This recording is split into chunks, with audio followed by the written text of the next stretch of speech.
Pernah nggak kita melihat seseorang yang sudah sangat sukses, punya kekuasaan, punya pengaruh, tapi tiba-tiba dia mengakui bahwa selama ini dia salah? Secara psikologi, itu sangat sulit dilakukan, karena semakin tinggi posisi seseorang, biasanya semakin besar egonya. Tapi hal menarik justru terjadi pada Ratu Balqis dalam surat An-Naml ayat 44. Balqis adalah seorang ratu, pemimpin sebuah kerajaan besar. Ia disegani rakyatnya. Namun, setelah bertemu dengan Nabi Sulaiman, ia justru berkata, "Ya Tuhanku, aku telah menzalimi diriku dan aku berserah diri bersama Sulaiman kepada Allah, Tuhan seluruh alam." Pertanyaannya, kenapa seorang ratu bisa begitu cepat mengakui kesalahan dan beriman?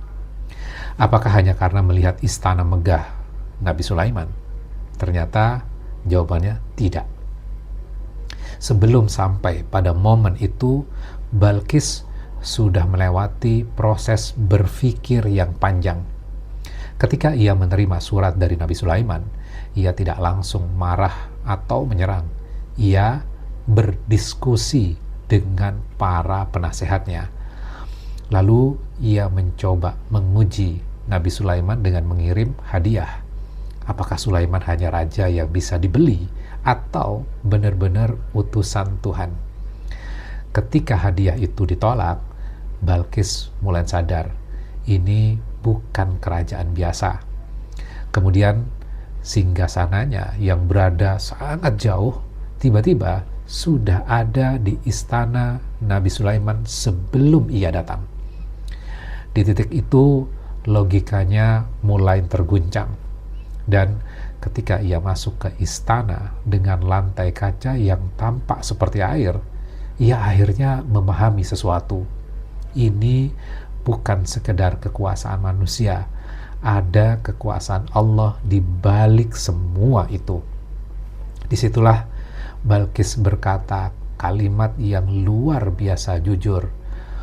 Rabbi inni dzalamtu nafsi, aku telah menzalimi diriku. Artinya, selama ini ia sadar, ia berada di jalan yang salah. Dan pelajaran psikologisnya dari kisah ini sangat dalam sekali.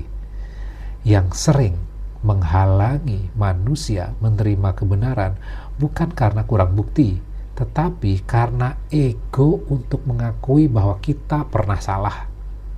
Balqis mengajarkan sesuatu yang sangat langka.